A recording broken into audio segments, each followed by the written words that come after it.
Hi friends, சிம்பிளான கோவக்காய் பொரியல் எப்படி பண்ணலாம் தாங்க இன்றைக்கி பார்க்க போகிறோம். நேற்றே பிள்ளைங்க ஸ்கூல் லஞ்ச் பாக்ஸுக்கு கோவக்காய் பொரியல் வேணும்னு கேட்டிருந்தாங்க.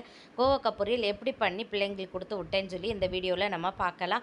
எண்ணெயை ஊற்றிடலாங்க. எண்ணெய் சூடான அப்புறம் கடுகு போட்டு வெடித்து வந்த அப்புறம் வெங்காயமும் கருவேப்பிலையும் போட்டு வதக்கி எடுத்துட்டு 1/4 ஸ்பூனு இஞ்சி பூண்டு பேஸ்ட்டு நறுக்கி வச்சுருக்கேன், தக்காளியும் போட்டு வதக்கி எடுத்துட்ட பிறகு கழுவி நறுக்கி வச்சுருக்கேன் கோவக்காய், மஞ்சத்தூள், மிளகாய்த்தூள், பச்சை வாடை போகிற வரைக்கும் வதக்கி எடுத்துட்டு தேவையான அளவு உப்பு, புளி கரைசல், காய் வேகிற அளவுக்கு தண்ணியை ஊற்றி மிக்ஸ் பண்ணி மூடி போட்டு 2 செகண்ட் விட்டுடலாங்க.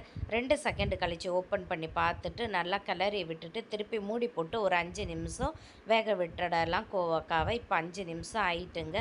ஓப்பன் பண்ணி பார்த்துட்டு கொஞ்சம் போல் தேங்காய், கொஞ்சம் போல் வேர்க்கடலையும் நரகொரன் மிக்சியில் அரைச்சி வச்சுருக்கேன், அதையும் எடுத்து கொட்டி நல்லா கிளறி எடுத்துட்டா சுவையான கோவக்காய் பொரியல் ரெடிங்க. நீங்களும் ட்ரை பண்ணி பாருங்கள். வீடியோ பிடிச்சிருந்துச்சுன்னா மறக்காமல் லைக், ஷேர், சப்ஸ்கிரைப் பண்ணுங்கள்.